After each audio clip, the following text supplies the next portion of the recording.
दोस्तों, उपराष्ट्रपति पद के चुनाव के नतीजे आ गए। 452 वोट मिले सीपी राधाकृष्णन को और 315 वोट जो पक्के वोट थे बी सुदर्शन रेड्डी के, उसमें से भी उन्हें 15 वोट कम मिले।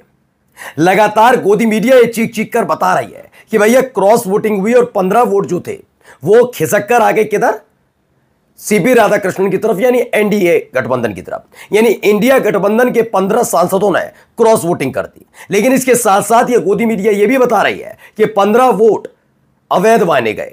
यानी आप सोचिए, एक तरफ 15 वोटों का जिक्र है और 15 वोट अवैध भी हैं, 15 वोट की गद्दारी भी है और 15 वोट ज्यादा भी मिल गए। ये तमाम चीजें एक साथ कैसे हो सकती हैं? गोदी मीडिया की इस हरकत की वजह से खुद ये चुनाव फंसता हुआ नजर आ रहा है। मैं आज आपको दिखाऊंगा, जीत का सर्टिफिकेट भी मिल जाए, इस देश के उपराष्ट्रपति बन गए सीपी राधाकृष्णन, लेकिन इन सब के बीच जो खेला था वो खेला गलती से ही सही, लेकिन इस देश की गोदी मीडिया ने खोल दिया है। आज आपको यह भी दिखाने जा रहा हूं कि सबूत के तौर पर पेश करने के लिए जिस खबर को रखा गया था कि हमने तो ये पहले ही बताया था, ये करना है, ऐसे ऐसे करना है, वही खबर इन पर भारी भी पड़ गई है। नमस्कार, मैं हूं प्रज्वल गौतम और आज आपको दिखाने जा रहा हूं उपराष्ट्रपति चुनाव के वक्त क्रॉस वोटिंग के डर से घबराई हुई बीजेपी अचानक से चुनाव जीत कैसे गई। आज मैं आपको यह भी दिखाऊंगा कि कैसे लोकतांत्रिक नियम कायदे कानूनों का हवाला देकर उससे खिलवाड़ कैसे किया जाता है, क्योंकि पहली दफा नहीं था।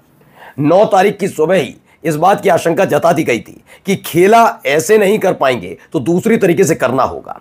यह हमने आपको पहले ही बताया था कि इनके अपने जो साथी हैं वो क्रॉस वोट करने के लिए तैयार हैं, तो उससे बचने के लिए इन्होंने कौन सा रास्ता अख्तियार किया था वो आप समझेंगे। पहले उसे समझने के लिए इस पर एक नजर डालनी होगी। इसमें बताया गया है कि उपराष्ट्रपति लोकसभा चुनाव और राज्यसभा के सांसद वोट करते हैं, सबको पता है। 788 थे, इसमें लिखा है 781, 7 सीटें रिक्त हैं, 781 है। गोदी मीडिया की रिपोर्ट पढ़ लीजिए, अभी आप समझ जाएंगे। 767 सांसदों ने वोट डाला। इसमें 767 कैसे सांसद हुए तो मैं आपको बता दूं, 14 सांसदों ने वोट नहीं डाला 781 में से, कुल मिले 767। 14 सांसद कौन से हैं? 7 सांसद बीजू जनता दल के यानी नवीन पटनायक के, 4 बीआरएस के यानी के चंद्रशेखर राव की पार्टी के, जिन्होंने पहले ही ऐलान कर दिया कि हम वोट कास्ट नहीं करेंगे। अब 3 सांसद कौन से थे? 3 थे अकाली दल के, 1 और 2 निर्दलीय, यानी कुल मिलाकर 14 सांसदों ने वोट कास्ट नहीं किया। ये बचते हैं 767। अब इन सब के बीच जब चुनाव हुआ तो 767 वोटों ने वोट डाले गए, जिसमें से बताया गया कि 752 वोट, 752 वोट्स वैध माने गए, 15 अवैध माने गए। क्यों? क्योंकि उसमें कोई ना कोई कमी थी, इसके चलते।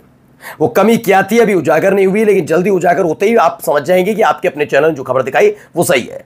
ये 15 वोट, अब इसमें क्या बताया गया, 752 वोटों में से एनडीए के सीपी राधाकृष्णन को 452 वोट मिले और इंडिया ब्लॉक के के बी सुदर्शन रेड्डी को 300 वोट मिले। यानी इनके खुद के इंडिया गठबंधन के वोट कितने थे? 315। अब आप अंदाज सिर्फ इंडिया गठबंधन पर फोकस करिए। 300 वोट इनको मिलते हैं 315 में से, 15 वोट नहीं मिलते। लगातार कहा जा रहा है कि इंडिया गठबंधन को झटका लगा, 15 लोगों ने क्या कर दिया, इनके साथ गद्दारी कर दी। ये मैं नहीं कह रहा, ये कह कौन रहे? गोदी मीडिया की खबर दिखाई जा रही है कि ऐसे ऐसे हुआ है। तो जरा आप समझिए, अगर ऐसा हुआ भी है, पूरे खुल के बताते हैं, अगर ऐसा हुआ भी है तो पहले आइए 427 वोटों पर। 427 वोट एनडीए गठबंधन के पास थे। अगर इन 427 वोटों में आप चुन के लाते हैं, क्योंकि 11 जगनमोहन रेड्डी के भी थे सांसद, तो 427 में होते हैं, 11 वोटों को कंप्लीट करते तो होते हैं 438 वोट। इनके हिसाब से 15 वोट जो इंडिया गठबंधन के थे वो चले गए किसके पास? सीधे सीधे चले गए एनडीए गठबंधन के पास, वो हो गए 453 वोट। ये कुल मिलाकर मेरा आंकड़ा नहीं है, ये किसका आंकड़ा है? खुद गोदी मीडिया का आंकड़ा है। ये गोदी मीडिया ये आंकड़ा दे देती है, लेकिन वो 15 वोट फर्जी भी होते हैं। आप अंदाजा लगाइए कि ये कहते हैं 15 वोट फर्जी भी पड़ गए, ये सब है ना। अब आइए, इसमें एक खबर छपी थी, मैंने एक दिन पहले भी आपको खबर दिखाई थी और अब देखिए दोबारा से। ये खबर है संसद टीवी की खुद की खबर थी, 8 तारीख की रात को 11:15 बजे, दिन में नहीं, दिन में भी बता सकते थे लेकिन नहीं, रात को 11:15 बजे ये खबर चलाई जाती है संसद टीवी पर, जिससे बाद में अगर सवाल उठे तो बताया जाए कि हमने तो ये खबर के जरिए पूरे देश को बता दिया था, आपको क्यों नहीं पता लगा? आप कैसे सांसद हो? आप कैसी पार्टी हो? सक्रिय नहीं रहते, ये कैसी बात है? बच्चे को पता है। संसद टीवी का देखिए, 11:14 PM, यानी रात को 11:15 बजे इस खबर को चलाया जाता है। उपराष्ट्रपति पद के चुनाव के लिए सांसदों को दी जाएगी विशेष कलम। ये विशेष कलम दी जाती है। इसी कलम से मतदान करते समय सांसदों को क्रमवार लिखना होगा पसंद के उम्मीदवार का नाम। दूसरे पेन का इस्तेमाल करने में वोट अवैध माना जाएगा। दरअसल ये खेल पहले भी कर चुके हैं। ये कलम वाला जो खेल है ये कमल वाली पार्टी पहले भी कर चुकी है, वो भी आपको दिखाऊंगा। इसके फौरन बाद ही आशंका जताई गई थी। शकील अख्तर है, उन्होंने लिखा था, इनका भी पढ़ लीजिए। शकील अख्तर ने जो कहा किया वो भी उन्होंने बताया कि भाई इस विशेष कलम ने हरियाणा के राज्यसभा चुनाव में आर के आनंद को हरवा दिया। कांग्रेस के 14 विधायकों के वोट अमान्य कर दिए थे। कहा गया था कि उन्होंने विशेष, जो ये पूरा का पूरा मसला है, विशेष कलम की जगह दूसरी कलम का इस्तेमाल किया, जबकि विधायकों को कहना था कि वहां जो कलम रखी थी उन्होंने उसी का इस्तेमाल किया। कांग्रेस समर्थित प्रत्याशी आर के आनंद ने आरोप लगाया था कि कलम बदल दी गई थी और ये खेल बहुत आसान है, हालांकि सीसीटीवी में पकड़ा जा सकता है। यानी हरियाणा का जो राज्यसभा चुनाव हुआ था उस समय भी ये कलम वाला खेल हुआ था। जब एक रजिस्टर होता है जहां पर पूरा नामांकन होता है, वहीं पर आप पर्ची में लिखते हैं नाम, बैलेट बॉक्स में डालते हैं, बैलेट बॉक्स में, तो वहां एक ही कलम होगी। वो कलम बदलता कौन है?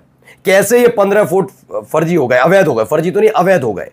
अवैध का मतलब गलतियां हो गई, त्रुटियां हो जाती हैं तो अवैध माना। फर्जी एक अलग चीज हो गई, अवैध माने गए। ये 15 वोट क्यों अवैध हो गए?